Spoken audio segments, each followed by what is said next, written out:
Assalamualaikum warahmatullahi wabarakatuh. Shalom, Om Swastiastu, Namo Buddhaya, Salam Kebajikan.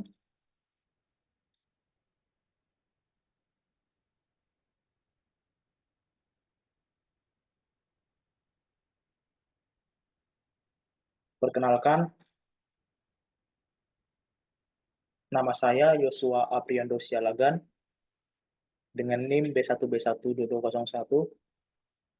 Saya mahasiswa program studi ilmu pemerintahan Universitas Jambi. Di sini saya izin untuk mempresentasikan guna memenuhi tugas mata kuliah potensi keuangan daerah berbasis lingkungan, di mana dengan dosen pengampunya yaitu Bapak Alfa Beriansa SIP MIP. Dan materi yang akan saya bahas yaitu mengenai Millennium Development Goals atau yang disingkat dengan MDGs. Millennium Development Goals-nya yaitu secara pengertiannya mengarah pada tujuan pembangunan milenium. Di sini ada pembahasan yang akan saya bahas, yaitu pertama, filosofi, konsep atau latar belakang munculnya konsep MDGs, kedua, sejarah konsep MDGs, ketiga, apa konsep MDGs, keempat, indikator dalam konsep MDGs. Yang pertama, mengenai filosofi, konsep atau latar belakang munculnya konsep MDGs. MDGs ini adalah paradigma pembangunan global yang berfokus pada pembangunan manusia. Konsep ini disepakati oleh 189 negara anggota PBB pada tahun 2000. Konsep Millennium Development Goals ini muncul sebagai respon terhadap berbagai masalah pembangunan global yang meliputi kemiskinan, pendidikan, kesehatan, kesetaraan, gender, dan lingkungan hidup. MDGs ditetapkan oleh PBB pada tahun 2000 sebagai serangkaian target yang ditujukan untuk mengatasi ketidaksetaraan ekonomi, kurangnya akses terhadap pelayanan dasar, dan ketidakseimbangan pembangunan antar negara-negara maju dan berkembang. Filosofi dari MDGs. Yang pertama, meningkatkan kesejahteraan global. MDGs bertujuan meningkatkan kesejahteraan masyarakat di seluruh dunia. Jadi, MDGs ini adalah sekumpulan dari tujuan dan target yang ditetapkan oleh PBB untuk mencapai pemerintah global dalam meningkatkan kesejahteraan dan mengurangi kekurangan masyarakat di berbagai aspek seperti kesehatan, pendidikan, keluarga, dan lingkungan. MDGs ini juga terdiri dari 8 tujuan, 18 target, dan 67 indikator yang berisi berbagai aspek kehidupan seperti mencapai pendidikan dasar untuk semua, mengurangi kekurangan pangan, mengurangi kematian anak, mengurangi kemiskinan, kematian, dan penyakit berbahaya, mengurangi pendidikan, kekurangan pendidikan, mengurangi kekurangan kesehatan, mengurangi kekurangan kesejahteraan, mengurangi kekurangan lingkungan hidup. MDS ini juga mengingatkan pemerintah-pemerintah bersama untuk mengurangi kemiskinan, kelaparan, kesejahteraan di Indonesia, yang merupakan salah satu negara yang menghadapi kendala dalam pemenuhan target MDGs. Tetapi negara ini telah berhasil menurunkan tingkat kemiskinan dan mengurangi kematian anak balita yang masih sedikit terjadi di berbagai aspek. Pemerintah Indonesia juga telah mengarusutamakan MDGs ini dalam kebijakan pembangunan mulai dari tingkat perencanaan hingga rencana pembangunan jangka menengah nasional. Yang kedua, ini mengenai fokus pada pembangunan manusia. Pembangunan manusia menjadi fokus utama MDGs. Memang ya betul. Fokus utama pada pembangunan manusia ini merupakan fokus utama dalam MDGs atau Millennium Development Goals yang berakhir pada 2015. Jadi MDGs ini mencakup tujuan-tujuan global yang diupayakan untuk dicapai pada tahun 2015, termasuk menanggulangi kemiskinan, kelaparan, pendidikan dasar, kesetaraan gender, kematian anak, kesehatan para ibu, dan keselesaian lingkungan hidup. Jadi agenda pembangunan global berakhir dan 153 negara bersama-sama berjanji untuk menyusun SDGs atau tujuan pembangunan berkelanjutan yang juga mencakup tujuan-tujuan yang lebih luas, termasuk tujuan kemiskinan, pendidikan, kesehatan, eh, ketimpangan air, dan lain-lain. Yang ketiga ini mengenai mengatasi ketidaksetaraan. MDGs dirancang untuk mengatasi ketidaksetaraan ekonomi dan akses lain dasar. Jadi MDGs tadi kan terdiri dari 8 tujuan utama yang mencakup kemiskinan, kelaparan, kesehatan, pendidikan, kesetaraan gender, lingkungan hidup, pemberdayaan perempuan, dan lingkungan global. MDGs ini juga memiliki 60 indikator yang digunakan untuk mengukur mencapai tujuan-tujuan tersebut. Untuk mengatasi ketidaksetaraan ekonomi, MDGs menargetkan pengurangan kemiskinan dan kelaparan serta pendidikan dasar. Hal ini disertai dengan kesetaraan gender dan pemberdayaan perempuan yang berpengaruh pada kesejahteraan ekonomi. Untuk mengatasi akses lain dasar, MDGs juga menargetkan pendidikan dasar untuk semua, kesehatan ibu, pengurangan angka kematian. Hal ini disertai dengan pelindungan lingkungan hidup yang berpengaruh pada kesejahteraan sosial. MDGs juga mengutamakan kebijakan global dalam pembangunan yang berpengaruh pada kesejahteraan global. Hal ini disertai dengan peningkatan kesejahteraan rakyat yang disebutkan dalam RPJMN di Indonesia. Dalam hal ini, pemerintah Indonesia telah menetapkan tujuan pembangunan ekonomi ini dan peningkatan kesejahteraan rakyat seperti pertumbuhan ekonomi, penurunan tingkat pengangguran, dan penurunan angka kemiskinan. Dan yang keempat ini ada komitmen global, di mana konsep ini lahir dari komitmen para pemimpin dunia untuk menangani isu-isu penting seperti perdamaian, keamanan, pembangunan hak asasi, dan kebebasan fundamental dan paket. Nah, jadi maksudnya di sini eh, dari komitmen global ini yang lebih dikenalnya yaitu sebagai global governance atau suatu sistem yang mencakup berbagai macam instansi atau lembaga, termasuk negara, organisasi internasional, dan non-governmental organization yang bekerjasama untuk meningkatkan perdamaian, keamanan, dan kesejahteraan di seluruh dunia. Dari konsep ini juga mencakup berbagai aspek, termasuk perdamaian, di mana perdamaian ini yaitu menangani konflik dan mengurangi kekerasan di seluruh dunia. Yang kedua ada keamanan juga, tadi kan yang disebutkan keamanan, di mana keamanan ini juga membangun sistem keamanan yang efektif dan menjamin keamanan para warga negara. Dan tadi ada juga pembangunan, di mana pembangunan ini uh, yaitu membangun ekonomi dan infrastruktur yang efektif dan mengurangi kemiskinan. Dan juga tadi hak asasi, di mana hak asasi ini itu membangun sistem hukum yang mencakup semua hak asasi manusia, termasuk hak kehidupan, kebebasan, dan hak keadilan. Yang selanjutnya tadi ada juga kebebasan fundamental, di mana fundamental ini yaitu membangun sistem yang mengurangi korupsi, kekerasan, dan diskriminasi atau perbedaan suatu penduduk, dan mengurangi kekerasan di seluruh dunia. Global governance juga mencakup pengembangan teknologi, pengelolaan sumber daya alam, dan pengelolaan krisis seperti pandemi yang pernah terjadi sebelumnya. Yang kelima ini ada pemerataan pembangunan. MDGs dirancang untuk memperbaiki kondisi sosial dan ekonomi masyarakat di seluruh dunia, terutama yang tinggal di negara-negara dengan tingkat kemiskinan dan ketidaksetaraan yang tinggi. Jadi maksudnya itu MDGs ini dirancang itu untuk memperbaiki kondisi sosial dan ekonomi di seluruh dunia, yang terutama di negara-negara yang mengalami tingkat kemiskinan dan stunting yang tinggi. Selanjutnya, materi yang akan saya bahas mengenai sejarah konsep MDGs. Secara konsep MDGs ini, eh, konferensi tingkat tinggi PBB September 2000. Jadi, konferensi tingkat tinggi PBB September 2000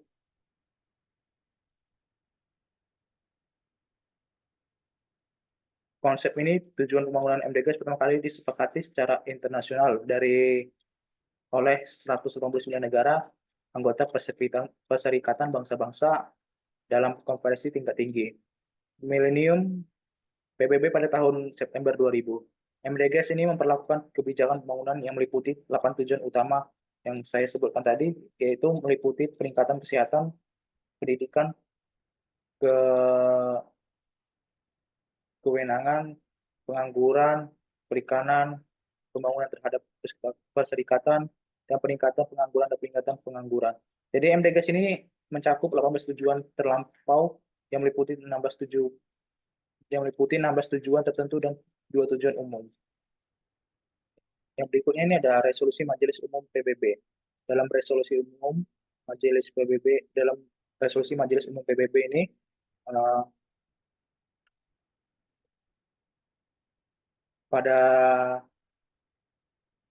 nomor 55 atau tanggal 2 atau 2 strip 2 tanggal 14 September ini tahun 2000 yaitu tentang deklarasi minimum PBB yang melakukan pemberian hak atas deklarasi minimum kepada Majelis Umum Perserikatan Bangsa-Bangsa. Deklarasi deklarasi umum milenium ini disebut juga sebagai Millennium Declaration uh, atau ya Millennium Development Goals. Jadi deklarasi milenium adalah serangkaian tujuan dan target untuk meningkatkan kesehatan, pendidikan, pengelolaan lingkungan, ekonomi, dan pemulihan dari konflik dan krisis di seluruh dunia. Tujuan utama dari deklarasi umum atau deklarasi milenium ini adalah untuk meningkatkan kesejahteraan dan kualitas hidup bagi seluruh masyarakat di dunia yang telah diperbaiki juga pada tahun 2012 melalui transformasi agenda 2030 untuk pengembangan lestari. Jadi transformasi agenda 2030 ini menggantikan MDGs dan memperluas tujuan utama untuk meningkatkan kesejahteraan dan kualitas hidup di seluruh dunia. Selanjutnya ini ada komitmen dari Indonesia, di mana komitmennya itu pemerintah Indonesia telah berkomitmen untuk mencapai tujuan milenium development goals dengan menetapkan target-target spesifik seperti menurunkan tingkat kemiskinan, kualitas kualitas pendidikan masyarakat. Indonesia ini juga ada menunjukkan komitmen terhadap MDGs melalui gelar keberlanjutan hidup nasional atau yang singkat dengan GBHN dan rencana pembangunan nasional dalam 5 tahun. Jadi pemerintah ini juga berusaha untuk formulasi strategi pengurangan kemiskinan di level nasional dan subnasional yang terdiri atas tujuan-tujuan yang sesuai dengan situasi lokal. Untuk meningkatkan kualitas pendidikan Indonesia menggunakan survei sosial ekonomi nasional. Pemerintah juga bekerjasama dengan organisasi bantuan internasional dan organisasi non-pemerintah untuk mengalahkan pengurusan dan pengembangan pendidikan yang lebih baik. Selain itu juga Indonesia ini juga menunjukkan komitmen terhadap tujuan-tujuan MDGs melalui kegiatan-kegiatan internasional seperti perjanjian bebas, perdagangan multilateral, serta program-program teknis yang antara negara-negara berkembang. Pemerintah juga menyediakan laporan terbaru tentang progresnya terhadap MDGs yang dapat ditemukan di website UNDP Indonesia. Selanjutnya, ada yang saya bahas konsep dari MDGs. Di sini ada paradigma pembangunan global. Dalam paradigma pembangunan global ini, konsep tujuan pembangunan MDGs ini adalah paradigma pembangunan global yang disepakati secara internasional oleh 189 negara anggota Perserikatan Bangsa-Bangsa dalam konferensi tingkat tinggi PBB pada tahun 2000. Pada tahun 2000. Yang berikutnya ini ada fokus pada pembangunan manusia. Jadi tujuan MDGs menempatkan pembangunan manusia sebagai fokus utama pembangunan dengan tujuan yang mencakup berbagai aspek seperti pengentasan kemiskinan, peningkatan kualitas pendidikan, dan penciptaan lapangan kerja. Yang berikutnya ada kerjasama global, di mana Indonesia sebagai salah satu negara dengan anggota PBB yang berkomitmen juga untuk mencapai target-target MDGs dengan meningkatkan kerjasama internasional baik dengan pemerintah maupun dengan lembaga non-pemerintah.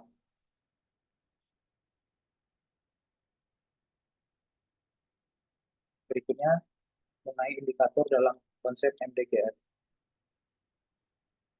Indikator pertama dari tingkat kemiskinannya, yaitu menurunkan tingkat kemiskinan hingga ke angka 10,30% pada tahun 2015.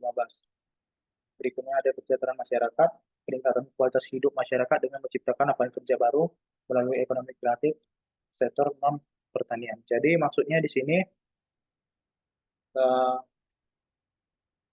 dengan menciptakan lapangan kerja baru ini, ekonomi kreatif itu adalah konsep perekonomian di era ekonomi baru yang menginvestasikan informasi dan kreativitas. Nah, dalam ekonomi non kreatif ini bisa contohnya itu seperti industri kreatif, bisa kita lihat dalam dunia perfilman, musik, dan desain. Itu yang membutuhkan banyak tenaga kerja kreatif sehingga dapat membuka peluang kerja baru bagi masyarakat. Yang berikutnya juga ada ekonomi kreatif dalam meningkatkan kualitas hidup masyarakat melalui penyediaan lapangan kerja, peningkatan pendapatan, penyediaan sarana, hiburan, dan pendidikan, dan pengembangan pribadi. Nah, di sini ada akses dari pendidikannya, peningkatan kualitas pendidikan dengan program pemberantasan buta huruf dan peningkatan angka partisipasi pendidikan di tingkat dasar. Maksudnya di sini, pemberantasan buta huruf ini merupakan upaya dalam mengatasi masalah buta aksara, bisa kita sebut dengan tidak pandai membaca atau tidak pandai menulis, yang menghambat kualitas sumber daya manusia. Jadi program pembatasan buta huruf ini juga dapat dilakukan dengan metode pendampingan yang dilakukan dengan pendekatan klasikal pada saat pemberian teori tentang pembatasan buta aksara dan pendekatan individual pada saat latihan menulis.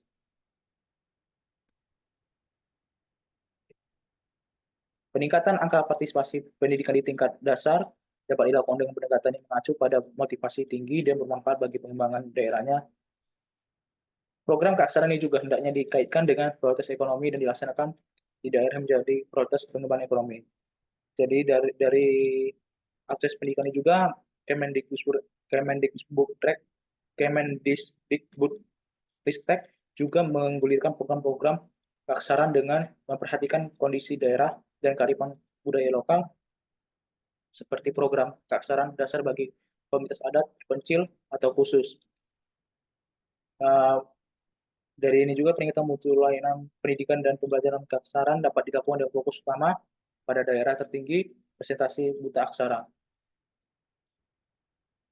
Jadi dalam akses pendidikan juga, peningkatan kualitas pendidikan dapat membantu mengubah paradigma pendidikan, meningkatkan produktivitas tenaga kerja, dan mempercepat akses atau dalam penyelenggaraan atau pendidikan.